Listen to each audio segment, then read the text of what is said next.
Hello. Today we have one of our favorite guests, Pastor Siri Strommen. She is, are you there? Uh-oh, you're frozen. Did I free? Oh, Hello. Today we have one of our favorite guests, Pastor Siri Strommen. She is the pastor of Atonement Lutheran Church in Bloomington, Minnesota. Welcome, Siri. thank you. Good to be here as always. Yes, thanks. We love when you join us. As I always say, Siri belongs to a traditional religion, but she is very untraditional. I do not belong to any religions anymore, though I was Catholic for a long time. So anyway, Siri, today, what I'd like to talk about, it really came out of the question, out of all the things I've been reading, is why is the GOP so obsessed with other people's sex lives? Obviously we know they want white heterosexual sex between a man and a woman, and they want to control the woman's part of that. They have already taken away abortion rights. They are now next week, the Supreme Court will be hearing a case that could restrict access to the morning after pill. I'm going to pronounce this wrong. It's mifepristone. That is one of the main ones, mifepristone. And like 63% of abortions in 2023 came from using this because people don't have access to abortion in a lot of states now, especially GOP controlled states. So they would send away for these pills. And now what they want to do is restrict that as well. So you can't even send away for that. So basically, they only want women having sex in order to produce children, and then they want them home with those children, which is kind of what it's not really about sex is really what I'm finding. The more you dig into this, and honestly, sometimes it feels overwhelming and so incredibly sad at how willing women are to remain children and the property of their husband, and good little girls who get their pats on the head, never question anything. Do you know it wasn't until 1974 that we could actually get loans on our own without our husband? That's when the first law was passed. And even then, a lot of loaning institutions couldn't get them to move. They still wanted a husband's signature on that. And, this whole thing it's all this misogyny is put under this lovely little umbrella of being pro-life, which is BS. Certainly not pro-women's lives, that's for sure. They're pro whose lives? A fetus, really, because once that fetus becomes a baby and is born, forget it. They're not helping you. They don't want anything to do with that. So it's a very clever disguise to keep women controllable, to keep their mouth shut, to keep them chained to their houses and their children. The reason I said this is it's called a Young Women's Leadership Council coming up. I think it's in June. And I have some notes from the last one. So this is the thing I really want us to start talking about and thinking about, is to start calling the bluff on this pro-life BS. It is not pro-life. It's anti-women, certainly anti-women with any kind of voice or independence or strength. It's pro-women being in their houses, keeping their mouths shut, taking care of their kids, being in their bedroom when they want them in their bedroom, and gladly accepting any children that comes from those sexual encounters, and then being in the kitchen and cooking their dinner, as we saw with Katie Britt, I think was that her name, after the State of the Union, that ridiculous display of the Republican response to the State of the Union. Anyway, so this is what the Young Women's Leadership Council is about, and this will take place again in a few months. So this is from last year. Media Matters, Madeline Peltz was there, and I'm reading, who suffered through the conference for the sake of journalism, describes a venue in Grapevine, Texas, teeming with bedazzled purses shaped like guns and dump your liberal boyfriend t-shirts available as merch, and even bathrooms papered in advertisements for transphobic tampon brands. Seared into her brain, she says, are hours of speeches akin to Candace Owen, who is a female Republican darling, telling the audience of roughly 2,500 young women, you should strive to be more like your grandmother. This, of course, and here's the catch, is entirely inconsistent with Owen's whole persona. It's not like she's gardening, cooking, raising children in the kitchen all day, growing food from her garden. She puts out a show 5 days a week. She's a career woman telling other women, don't be a career woman. All of them are. All of these talking heads on all these shows, these women are there every day. They're working. They're not home gardening and keeping their mouths shut. Very interesting. Does anyone stop and think about that? Famous career women in right-wing media repeatedly told the gathering of high school and college-age girls, give up your dreams to get married and have babies. They're grooming young women to go back, to give up all our hard-earned steps toward equality and women's rights. Quiet. We're these women preaching this. They're the only ones that get to have careers and money and a voice. Everyone else they want, they're going right along with the patriarchy as long as it's filling their pockets with money. Every ill, this is what Candace Owens said, every ill that we're fighting right now in society has been brought forth by women. You talk about brainwashing. Wow. Hating yourself. That's a quote. So here's my favorite part. The founder of this Young Women's Leadership Council is Charlie Kirk, a man. He spoke several times at the conference, but his most notable remarks were to a college student who said she wanted to become a surgeon and do good things for people. And he said, she had concerns between her ambition and her desire to start a family. He said, you're going to have to choose which one matters more. Then he said, spend a couple of days with infants and see how you feel afterward. And then, my favorite, there are a lot of successful 35-year-old orthopedic surgeons that have cats and not kids, and they're very miserable. And this is, first of all, the old cat lady, we're fed that, and how miserable you're going to be. If you don't end up married with kids, you're going to be miserable. And always, one of my favorite movies of all time, It's a Wonderful Life. Still, you know, I mean, it was from the 40s, so you get that, but that was a thing. Remember, the love of his life, Mary, the worst fate when he asked Clarence, what happened to Mary? Where's Mary? In that dream life where he wasn't born. He's like, you're not going to like it. Like, it's so terrible. I can't tell you. And then he tells her, she's closing up the library. She never married. Oh my God. The worst fate of fates. Okay. Here's the interesting part, and this is really the crux of it. Republicans don't seem to be using conferences like this to get young women to vote for them, but to push them out of politics and leadership altogether. And there's the $1 million sentence, right? The conference was hardly a get out the vote program because the message really was, you should defer all politics. Be a lady, keep your mouth shut, leave politics for the men. They don't have anything else to tell young women really other than be a wife, be a mother. And that's what's underneath all this push. No deviation from sex between a man and a woman. No sexual expression, no sexual freedom. Fall into line, because we know as humanity progresses, as this country progresses, our old dyed-in-the-wool ways of patriarchy and controlling everything and male-dominated boardrooms and religions and politics, people are outgrowing it. They're waking up and saying, hold on, we don't like this. So instead of saying, how can we work with this? How can we grow with humanity's evolution? They're going, how can we nip this in the bud? Yeah. Start with the women. Let's control them. Let's control their sex lives.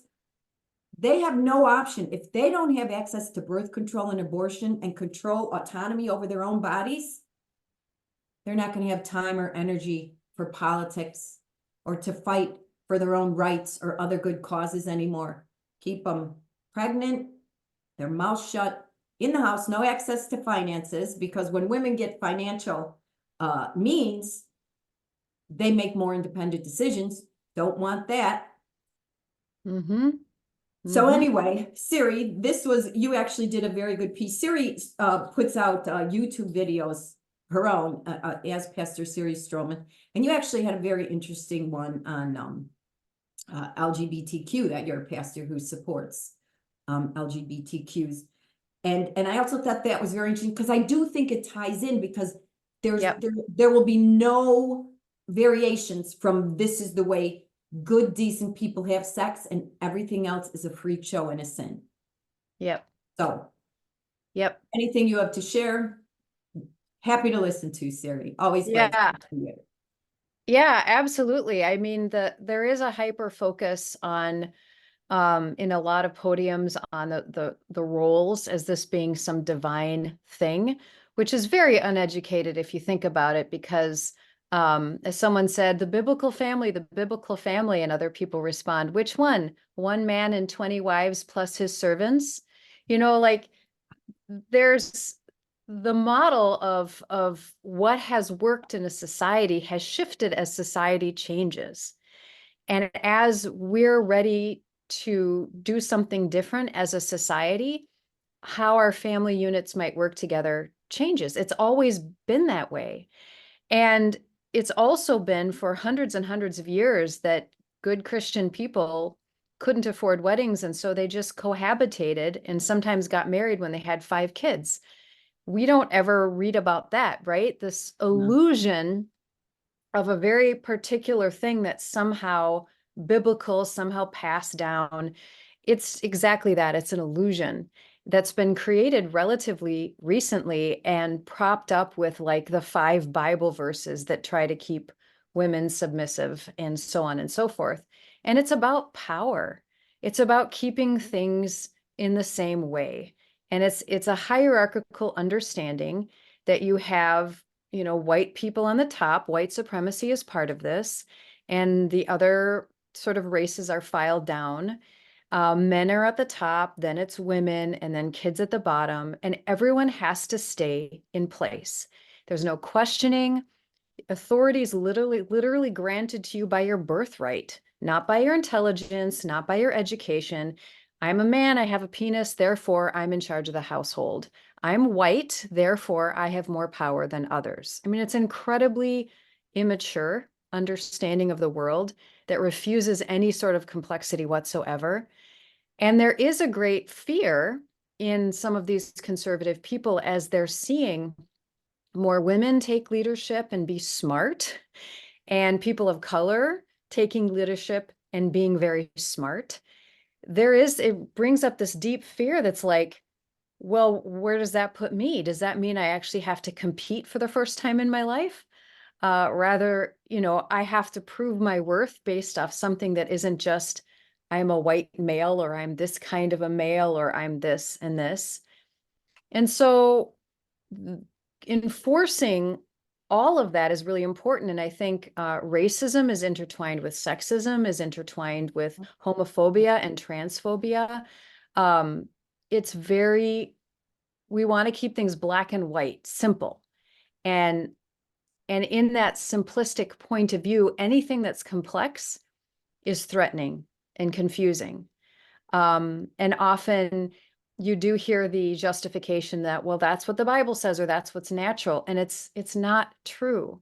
Um, I think I mentioned in the video, I'm reading a book called Queer Ducks.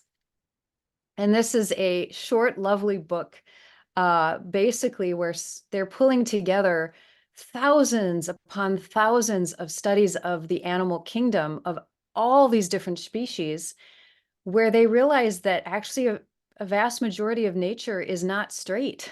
Like to say that it's what's natural and unnatural has been a complete bias by humans forever. But bisexual and homosexual behavior is normal in animals, as well as species that will spontaneously change genders.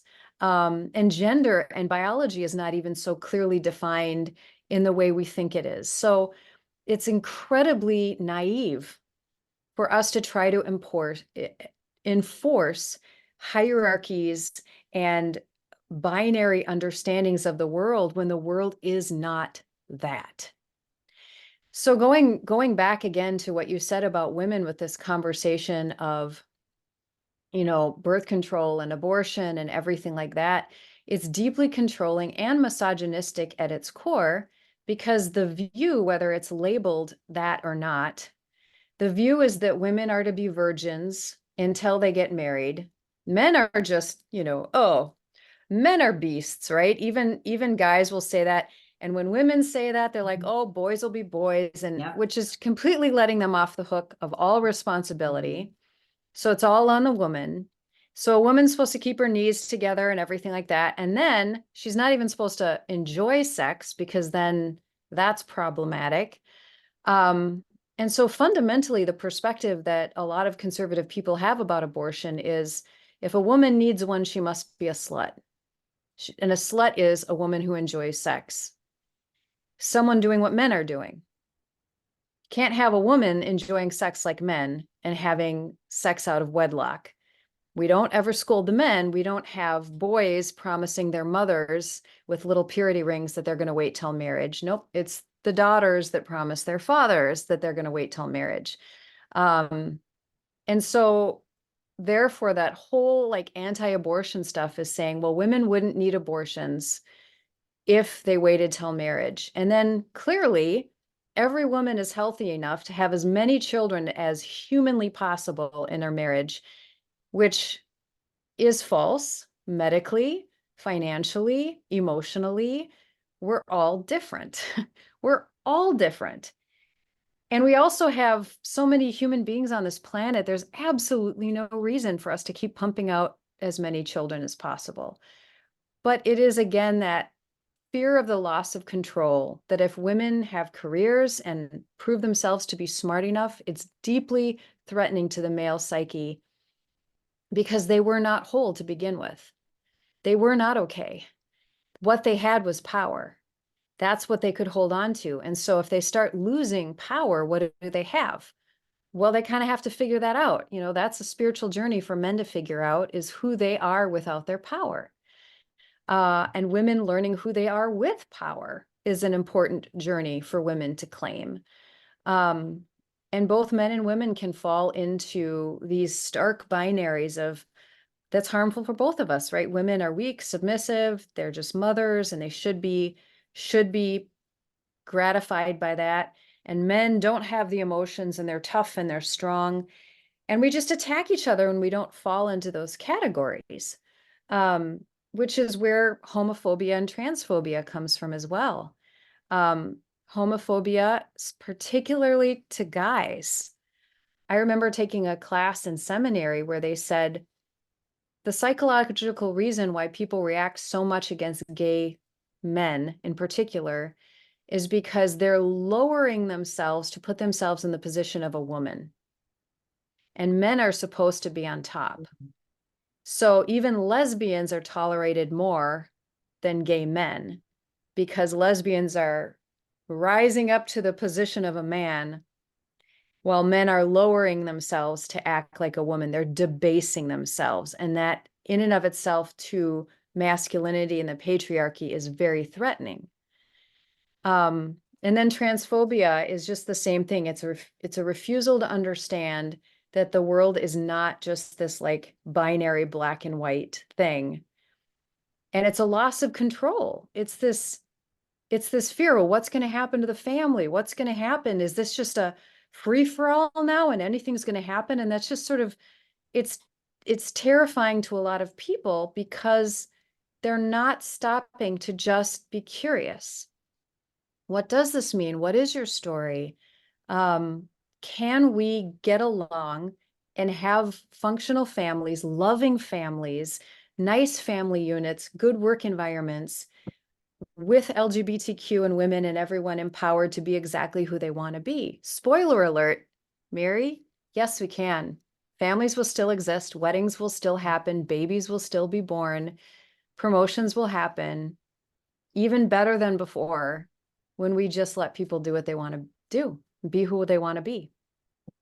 You know what I think one of my biggest gripes about religion is they confuse beliefs with facts and rights. And that makes me kind of crazy, to be honest, because what I believe should not have any effect on your freedoms to live your life as you see fit. And religious training, and it is training, it is conditioning, it is brainwashing. The majority of it is, this is what is right. I am speaking for this God that lives in the sky, and I'm telling you what he wants. And he wants this and this and this. There is no proof of any of that, right? This is why we call it faith, which comes from belief. And belief and faith go hand in hand. What I have the biggest issue with is people take their beliefs as facts and as the right way to live. This is the way to live and the only right way to live. And the difference is between me having autonomy over my own body and getting an abortion, or being in a relationship with a woman, or whatever, or a man being in a relationship with another man. None of that affects your life or your rights to live as a citizen in America, however you want to live. Doesn't affect you one bit, but your beliefs are affecting a lot of people when you are trying to legislate your beliefs. There is a difference, and that's where it gets so cloudy and people get so confused. We need critical thinking skills. We need to acknowledge, I believe this is right. Mm-hmm. I love America. I love living in America. I know I feel that way because I was born here. I was raised here. Everyone I love is here. Not because it's the best country in the world, better than everybody's. Everyone feels that way about where they were born. This is where we need critical thinking skills to say, I've been trained to believe this. Doesn't mean everybody has to believe it. Yeah. I don't really have a right to try and get this world to behave the way I've been trained everyone should behave. The other thing that they say a lot, which I find interesting, is, with the trans and the bathrooms. To be honest, I'm a little unsure about that. I'm not sure what the answer is. I don't have it because I can see some, women do need to be protected, and I can see some really twisted souls dressing as women to get in women's bathroom. But we can talk about these things. We can figure out ways around them instead of just jumping to that. But what's really interesting to me, and they say this with gays all the time, if I say two consenting adults have a right to have sex however they want, I don't care what it is, whether it's S&M or homosexuality, whatever it is. It's not part of my sexual repertoire, but have at it. God bless, whatever you want. It does not affect me or my life. But people always jump to, oh, so then people could have sex with animals. Then if people want to have sex, those are crimes. Completely different thing. There's not consent in any of those. And this is what people get. They get it all like it's all one thing, and it's not. Go ahead, I see you want to say something. Yeah, no, you're absolutely right. It's not the same thing because there's not consent. And consent is to first of all feel safe enough to be able to mentally, emotionally, and verbally say yes. So the reason why pedophilia is a crime is because we understand about power and we understand about immaturity, that at certain young ages, you are not mentally and emotionally prepared to consent to any sort of sexual activity. And we understand that. That's why there's age of consent laws that we need to have conversations about that. And of course, the whole thing, having sex with animals, of course, my friend, like anytime you're causing physical harm and taking the choice away from another human being, that's the problem. Like, or another living creature. Another living creature, exactly. Yeah. Like the whole point, what we're talking about is two equal parties. Do you want to do this? Yes, I would like to. Boom. That's how it goes. That you take away any one part of that, and that is becoming problematic. You're using sex against someone. Something's an object rather than a partner. And those are two different things. What I wanted to say that I thought was something I've been trying to clarify for many years, because I have my religious beliefs that no person should be homeless. Every person is worthy and matters on the planet. Therefore, everybody deserves food, shelter, health care, education. Those are basic human rights. I can write letters as a pastor to my state representatives about the environment and other issues that I care about. But here's the difference. The difference is that politics is the public sphere. So it should be, I mean, we all bring in our beliefs. Every single one of us, an atheist brings in their beliefs as well. Everybody does. You can't help but bring in your beliefs. But the minute you get into the public sphere, that is the public place where you're making decisions for the public. Therefore, it is about conversation, and it is about listening to voices, listening to the public, getting all voices at the table so that you understand the issue more clearly and you can make a wise decision. And that is what a lot of conservative people aren't interested in. They're interested in controlling the laws, not creating a public forum where people bring in their life stories, their issues, so that we make an informed law based off of all of our beliefs and understanding. And abortion's a perfect example of that, where many people who are adamantly pro-life have not been able to listen to the stories of married women, happily married women who already have 2 children, need to be on birth control for whatever reason, their choice, they're going back to school or work, or their body can't handle the 3rd pregnancy or they'll die. Those stories need to be heard, or a non-viable fetus that's, going to cause, but those stories are often prevented from being heard because we need to uphold the narrative of control that the only women who need abortions are sluts. That's it. Then it's very easy to be on the side of, oh, but think about the babies. So that to me is a really important piece, is have your beliefs.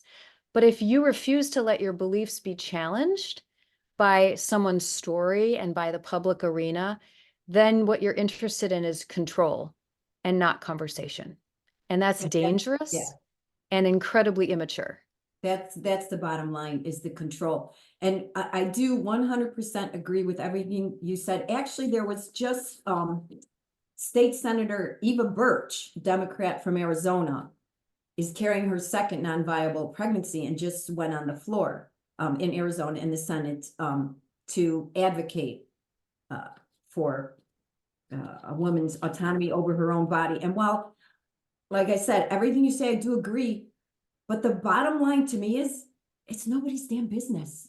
It's nobody's business who anyone's having sex with, how they're having sex, whether or not they decide to become a mother or not become a mother. It's nobody's business. You are not the God police. I don't know who told you you were the God police, whoever these people are.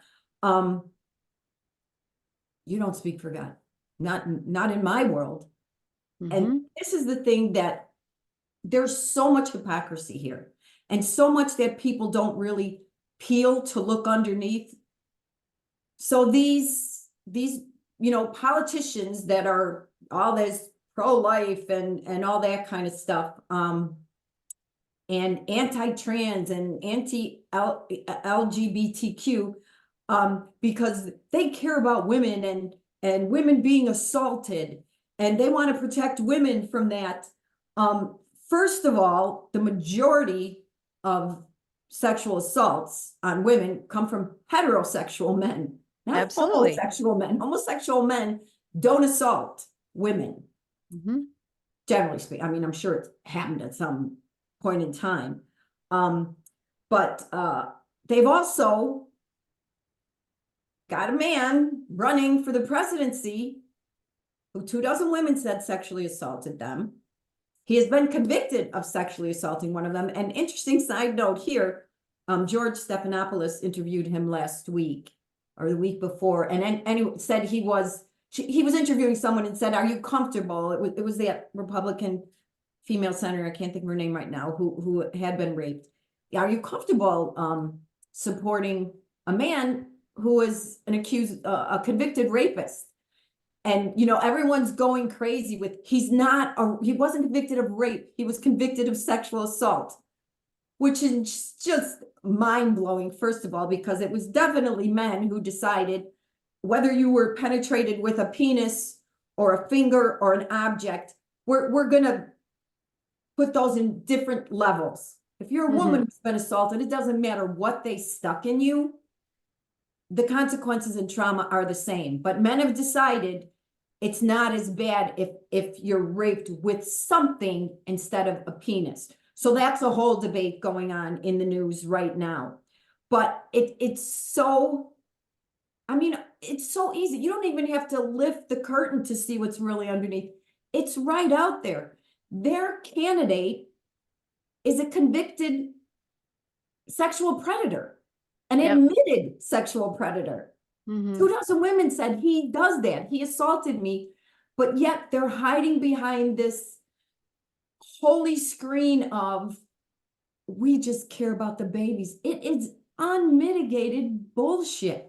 What they care about is keeping women's mouths shut, stuck in the house, getting them out of the voting booths, because it's the vast majority of women and LGBTQ and other people who are more willing to open up society and release all these programs we've been trained to believe is true, or what God wants, or what's right or wrong.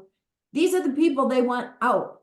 They want white heterosexual men voting like the ones who made the Constitution, that patriarchal society.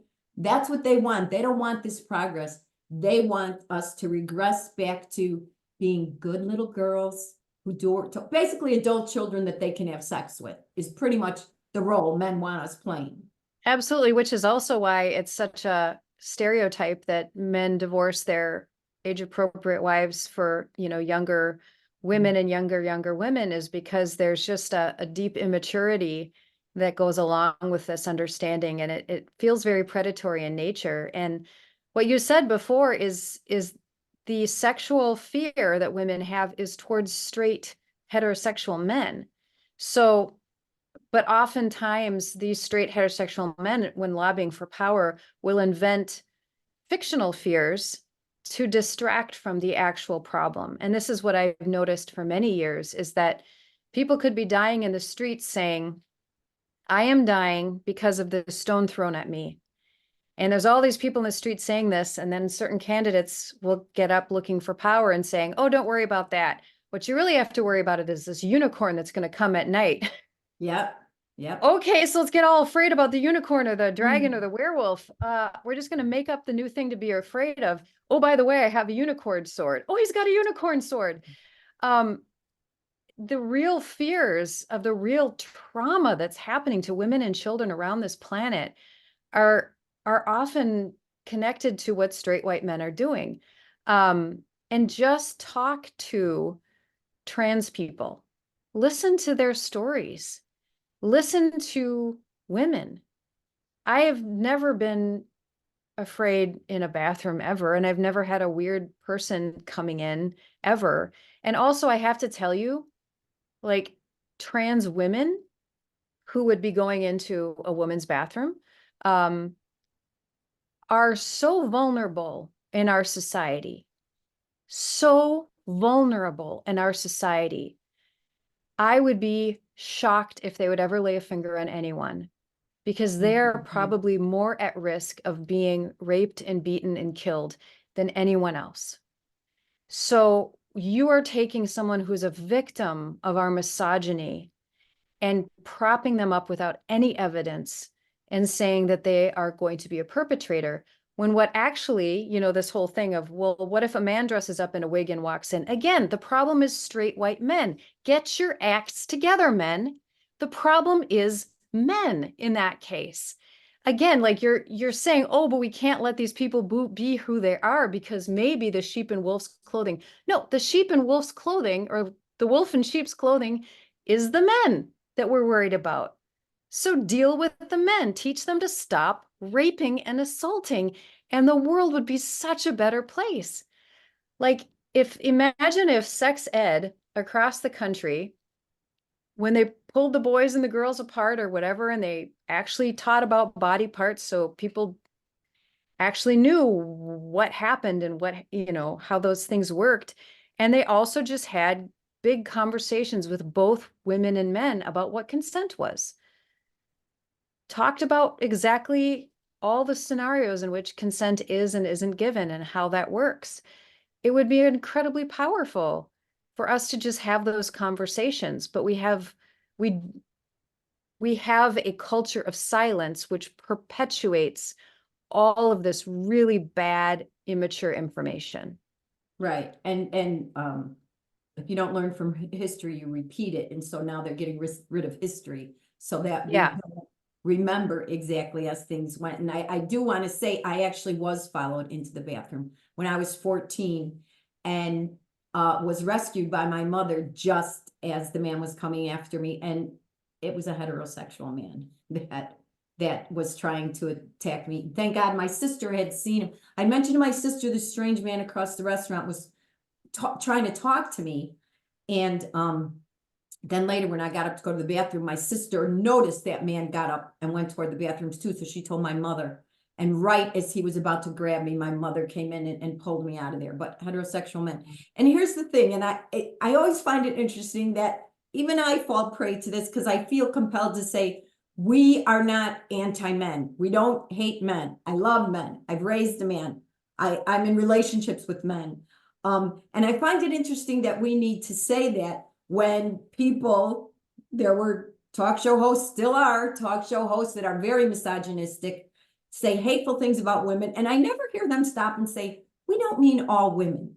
We are not they never say that, but always when women are in this type of discussion, it feels like we feel compelled to say we don't hate all men because we're dismissed, right, as men haters. Whenever we advocate for women, calling us man haters just kind of enables us to be dismissed.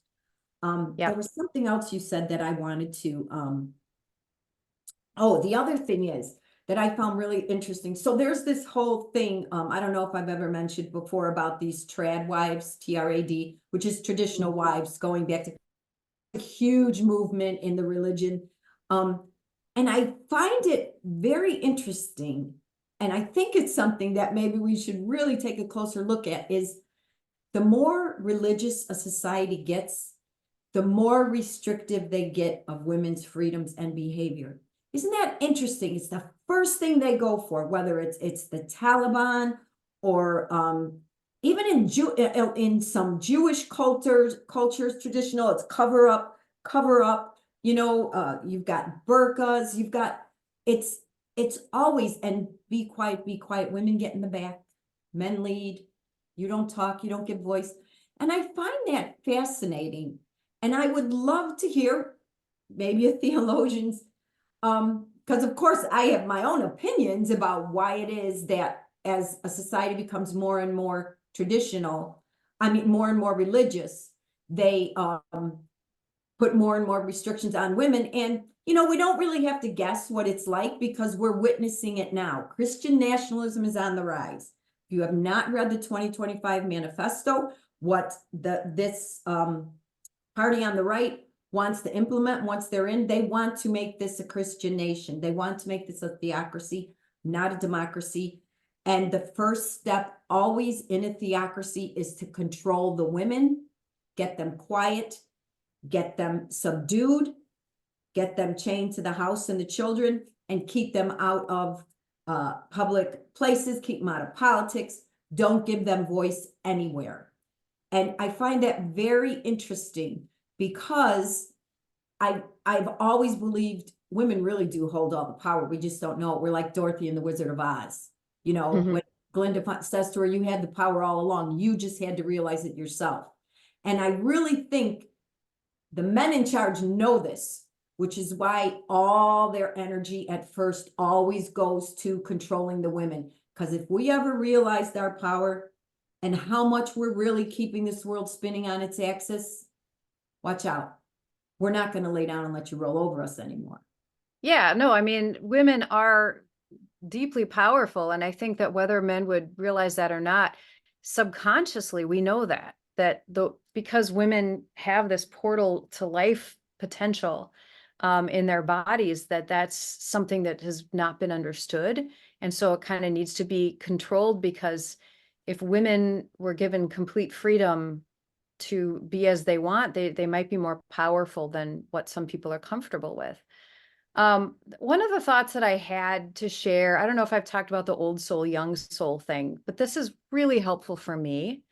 Um, as I do believe in reincarnation, and I do believe that it's probably the smarter path. If I were a creator, I would want to give people more than one shot at life on Earth. Even if you live a full 95 years and get to do amazing things in your life, in all of eternity, that was your only shot. And so what one teacher that I follow who taught me a lot about this, and it made so much sense, Ainsley McLeod, he said that as you're going and you first come in, you're literally kind of a young soul. You're like childlike. Everything's very black and white, simplistic. The loudest person is the leader. You're impressed with that loud, ooh, big bang fireworks, like, okay, my dad can beat up your dad kind of energy. And so, and that really wants things to be simple, black and white, because complexity is scary. And a lot with that is we got to know our role. We got to know where we fit.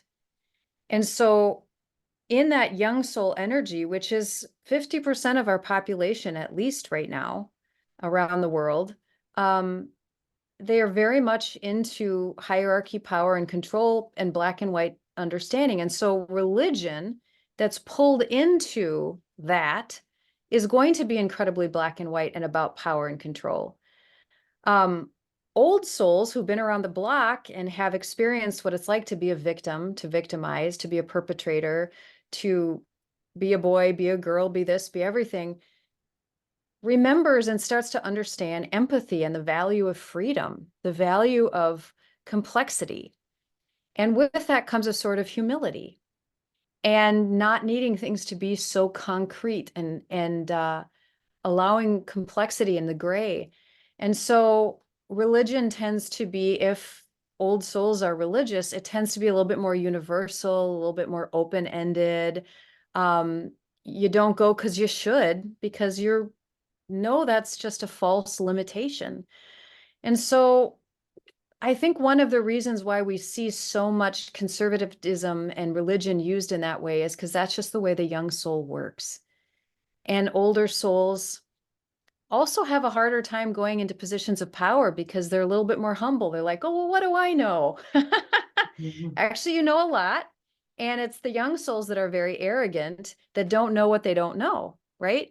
I mean, Right. that's sort of the trope, is like sometimes the loudest person at the table is the person who knows the least, because they're not smart enough or they're not educated enough to know they don't know.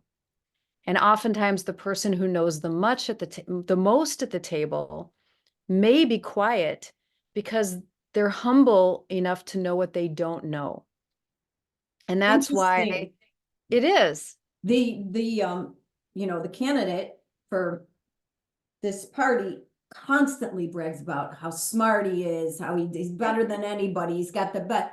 That is such a tell of someone who is so insecure and has Yeah, no solid foundation within them. Because when you have that, absolutely. you don't talk about it. The No. people who are really solid inside themselves and know who they are, you never hear them talk about it. It just radiates out of them. You can feel it. It's the really insecure people that have to constantly tell you how great they are.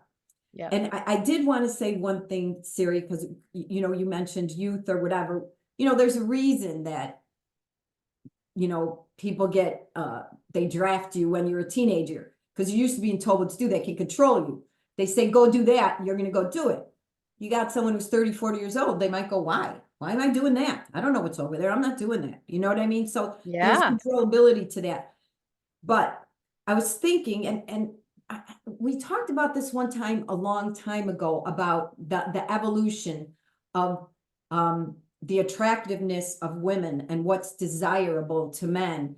And, you know, back, you know, in the days of like Marilyn Monroe or something, there was something called voluptuous, you know, it's perfect size 10. It was called size 10 now. They're trying to diet to get down to a 4 or a 2, right? But, you know, women, they had big boobs and, you know, they were built, they had some meat on them, right?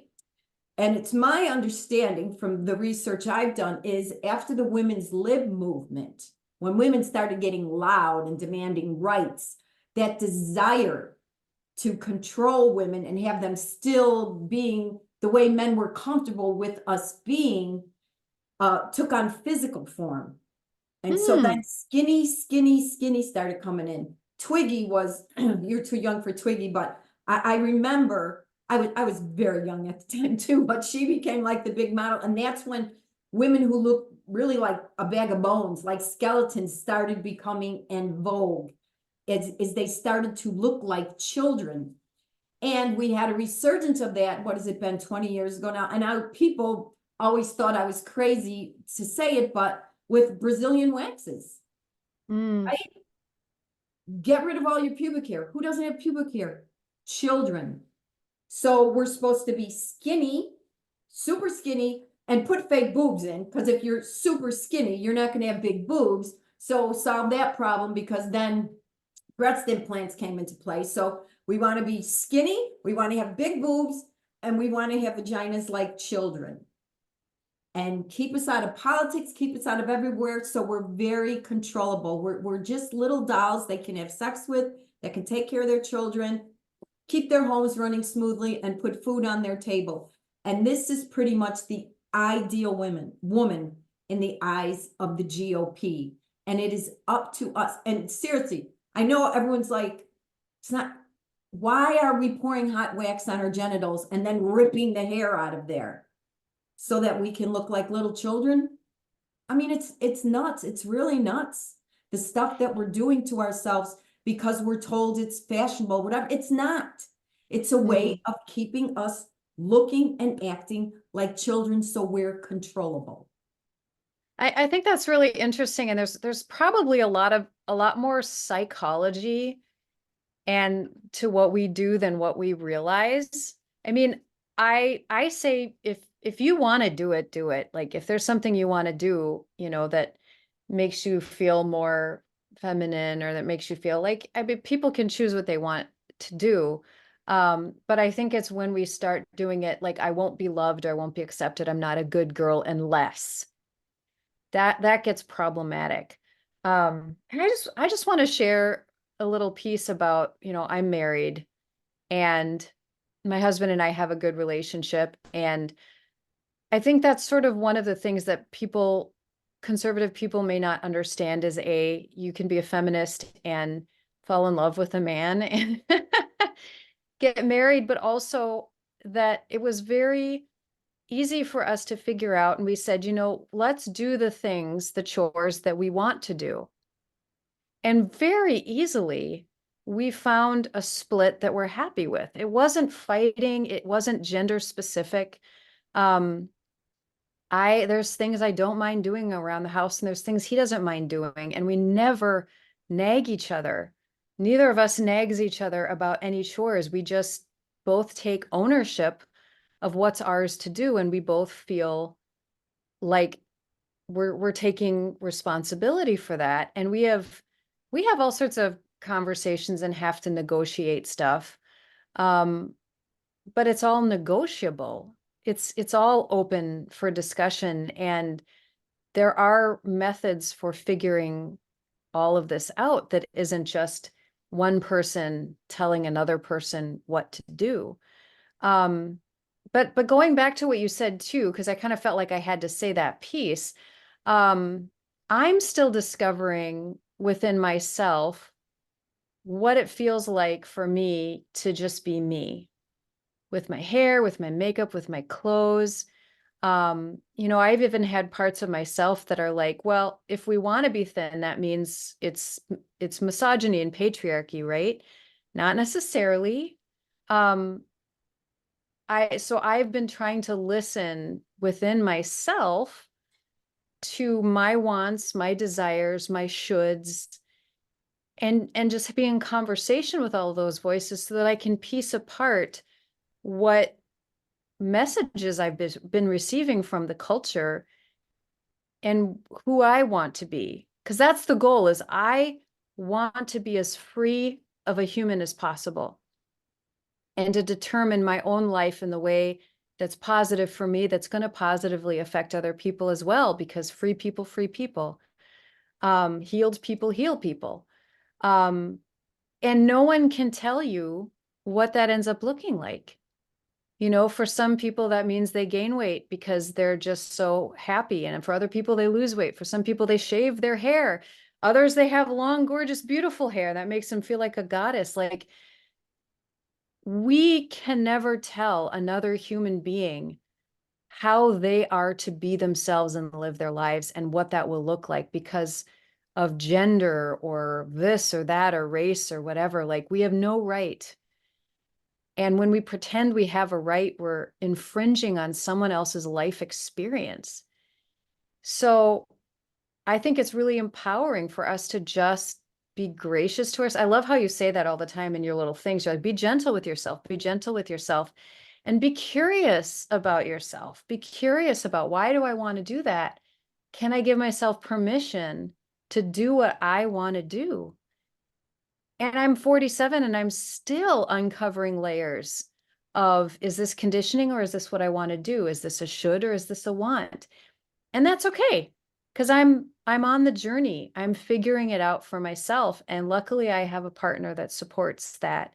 And I would support the same for him. Like, if he said, hey, Siri, I'm going to start painting my toenails and, wearing mascara, I'd be like, you do you, babe.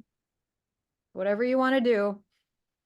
That's wonderful. That's a wonderful relationship. And I'm always happy to talk with you, Siri, because I can be really extreme. I'm very passionate about these things we talk about. And sometimes, they don't come off exactly. So I do just want to, before we close, I'm not shaming anyone. I agree with you 100%. If you want to get Botox, if you want to get boobs put, whatever, as long as you're doing it for you. And this is Yes. how I feel sexier like this. I feel more Yes. myself with this, whatever it is. And so my thing with the Brazilian is it's turned into, if you don't do that, you're rocking this 70s bush, which is like, so disgusting. And that's it, feeling shame for something your body does naturally, which is grow hair. Right. That's kind of what I would, my whole Yes. point is, if doing the wax and the ripping and all that, if pain is gain for you and you feel good afterward, God Go bless for it. you. Yes, but if it's not, don't let anyone make you feel ashamed, because that's what they do to women constantly. We get wrinkles, we get laughs, we get old, our boobs fall from feeding our kids, all this stuff. And it's just shame, shame, shame, shame, shame. Fix yourself, fix yourself, fix yourself. So that's kind of where I was going with that. If you don't want any hair in your genital area, fine. But let's not also foster this false belief of being shamed or embarrassed because we actually have what our body does naturally, which is grow hair between our legs. So thank you for giving me the opportunity to clarify that, which I appreciate. So Siri, once again, always happy to have these discussions. My whole goal with this, always with everything that I'm doing, is just to start questioning. That's it. I don't have the answers. I can barely find my own answers half the time. I don't have the answers for anybody else. But what I want to do is start questioning why we're believing what we're doing, why we're behaving how we're behaving, and most especially, why are women allowing themselves to be told how they should exist in this world and what's okay for them and what's acceptable and what we can do with our own bodies, which is so beyond insane. But it's working, because there's women that are right on that bandwagon. And I say this quote all the time. It's one of my favorite, Gloria Steinem. Women are the only group of people that are willing participants in their own discrimination. Let's stop that. Let's start questioning all these things we're being fed and getting rid of the ones that no longer serve us. Yeah. Okay, Yeah. so Siri, before we close, where can people find out more about you? Yeah, I have a YouTube channel where I do teaching. It's Siri Strommen on YouTube. And then siristrommen.com is my website where I have all of the connections to all the things I'm doing. So All right. Well, thank you so much. Until thank next you. time, Siri. Thanks once again for joining us. Thank you. All righty. Bye-bye. Bye-bye.